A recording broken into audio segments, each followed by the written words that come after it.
नमस्कार, आप देख रहे हैं लक्ष्मण नगर जंक्शन न्यूज और मैं हूं आपके साथ मानवी ठाकुर। आज की खास खबर आ रही है जिला पूर्वी चंपारण बिहार से, जहां 12 मार्च को लोकसभा के मकर द्वार पर कांग्रेस राहुल गांधी एवं उनके पार्टी के 20 सांसद द्वारा विरोध के नाम पर चाय बिस्कुट पार्टी किया गया, जो कि भारत की गरिमा को गिराता है। एक तरफ भारत सरकार ईरान के युद्ध के मद्देनजर रखते हुए पेट्रोलियम एवं गैस पदार्थों का आपूर्ति सुनिश्चित करने का प्रयास कर रही है, दूसरी तरफ राहुल गांधी द्वारा देश की जनता को गुमराह करने की गैर जिम्मेदारी हरकत कर रही है।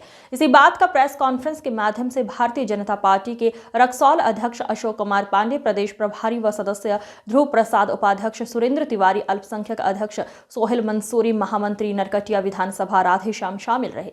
बताते चले कि बयान के माध्यम से क्या कुछ कहा गया, आप भी सुने।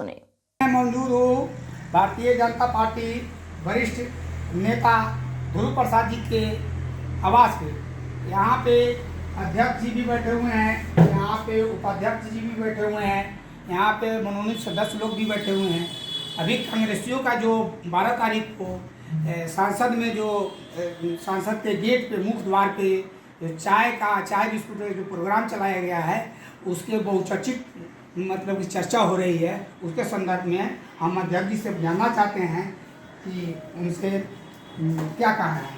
महोदय जी, अभी जो चर्चा चल रही है उसके बारे में कुछ कहा जाए।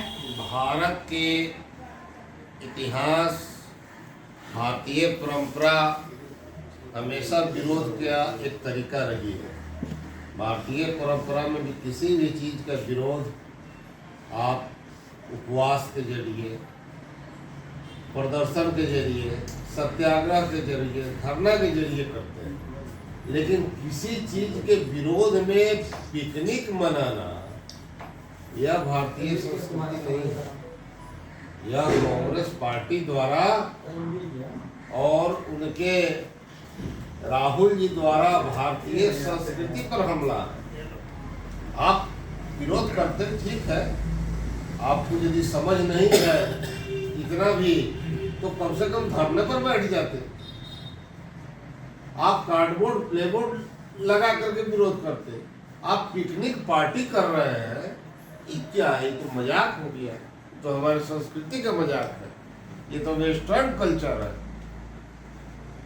इसलिए हम राहुल गांधी के इस कृत्य की घोर निंदा करते हैं और इस देश के जनता को जो गैस को लेकर के पैनिक किया जा रहा है, इसमें जो अहम भूमिका राहुल गांधी की है, हम इसके भी भर्त्सना करते हैं। चर्चा एक ऐसी हो रही है, उसके संदर्भ में कुछ कहिए और ना।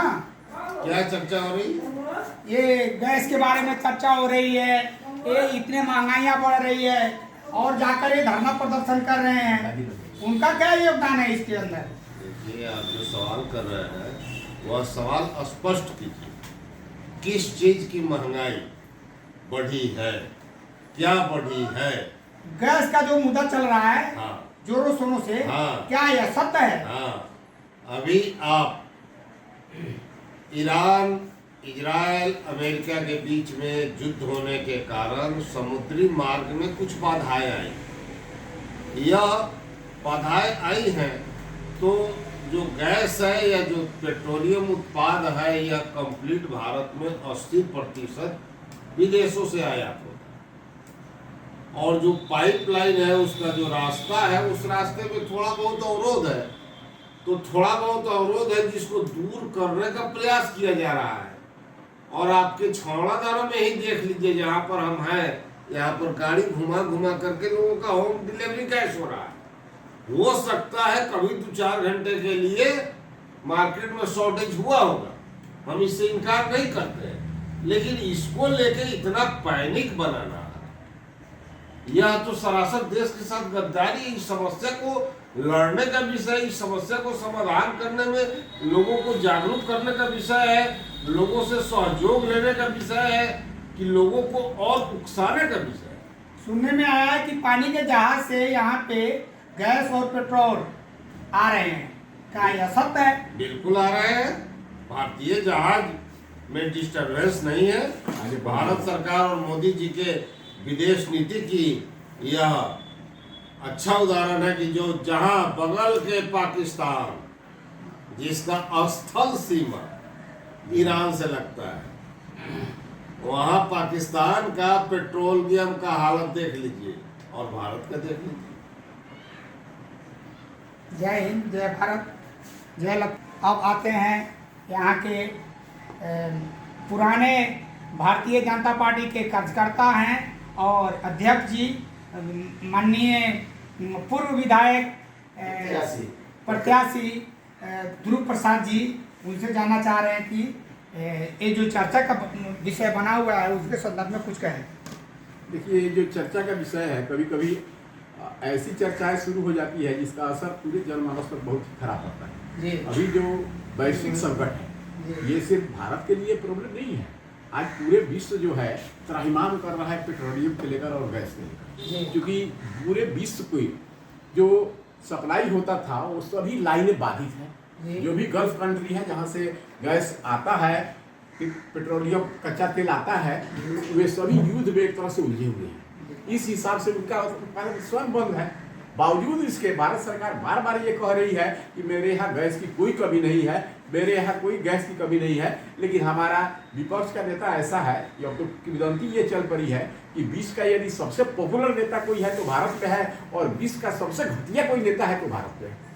अब इसका उदाहरण भी बार बार दिया जाता है। एक प्रकरण मुझे याद आती है, जब अटल जी विदेश भारत के सांसद हुआ करते थे और श्रीमती गांधी का शासन था, तो एक बार वो विदेश गए तो वहाँ पर पत्रकारों ने उनसे पूछा कि आपके भारत का नेता कौन कौन है।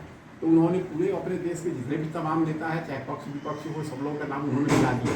तो पत्रकार ने पूछा कि आपने भारत के प्रधानमंत्री का नाम नहीं बताया। तो उन्होंने कहा कि नहीं, वो श्रीमती गांधी तो हमारे विश्व की नेता है। आप विश्व की नेता के बाद अगर पूछते तो मैं बताता कि श्रीमती गांधी है, लेकिन आपने भारत का नाम पूछा इसलिए मैंने बाकी तमाम उनको छोड़कर तमाम लोगों का नाम आपको बताया। लेकिन आज जो विपक्ष का नेता है, जो राहुल जी हैं, आज इनकी स्थिति क्या है? कोरोना काल हुआ तो सुई नहीं लिए, ना हम नहीं लेंगे, कोरोना हो जाएगा। ये कैसा भ्रांति इन्होंने फैलाया। आज जबकि पूरे कोरोना काल में ये पूर्व में चर्चा थी कि यदि सबसे ज्यादा आबादी वाला देश भारत है, जहाँ का घनत्व काफी घना है आबादी का, तो सबसे ज्यादा लोग यहाँ मरेंगे और वो लोग 50 लाख संख्या हो सकती है। लेकिन संयोग देखिए कि जो भारत की 10% 20% भी जीव देशों की आबादी थी, जैसे ब्राजील वगैरह था, जहाँ 10 लाख 12 लाख 14 लाख लोग मरे, और भारत की इतनी घनी आबादी होते हुए भी यहाँ महज 3.5 लाख लोग ही मरे उस पीरियड में। ये उदाहरण है, और ये उदाहरण इसलिए है कि शायद जो विश्व का टीकाकरण जो अभियान चला है, अक्सर उसके पहले कांग्रेस के राज ने बहुत 60 साल तक उसने राज किया, लेकिन कोई स्ट्रक्चर उसने डेवलप नहीं किया। लेकिन मोदी जी के राज में आते आते सारी प्रक्रियाएं बदल गई। टालो और राज करने वाली नीति से तत्काल हर चीज काम पूरा करने का उन्होंने जो देश बनाया, इसका फलीभूत पहली बार कोरोना काल में देखने को मिला, जब विश्व के सभी जो 3-4 देश थे जिन्होंने टीकाकरण का इजाद किया, उसके साथ साथ भारत भी अपना आजाद किया, और जो पूरे देश के फ्री में उन्होंने टीका लगवाया। इतना ही नहीं, विश्व के बहुत से गरीब देशों को उन्होंने मुफ्त में टीका दिया भारत का। ये एक उदाहरण है विश्व के लिए। और आज यदि विश्व के नेता अगर मोदी जी हैं तो अपने कारणों के चलते हैं, अपने कूटनीति के चलते हैं, अपने व्यक्तिगत संपर्कों के चलते हैं। जहाँ एक तरफ राहुल गांधी कांग्रेसी लोग हमेशा ये मजाक उड़ाते हैं कि देश केवल मोदी जी विदेश घूमते हैं, तो विदेश किस लिए घूमते हैं? इस देश के भला के लिए, भारत को परम वैभव के शिखर पर पहुंचाने के लिए। और हमें ये देखकर खुशी हो रही होगी, भारत के तमाम लोग इस बात से खुश हैं, चाहे राहुल गांधी कितना भी किला ले, लेकिन आज पिछले सत्र में तो उनको विपक्षी नेता का दर्जा भी नहीं मिल पाया। इस बार बहुत कठिन झूठ के लवादा उड़ने के बाद वे 99 तक पहुंच पाए। तो ये स्थिति उनकी देश में हो रही है, लेकिन ये ऐसा करके वे अपने आप को एक्सपोज करते जा रहे हैं।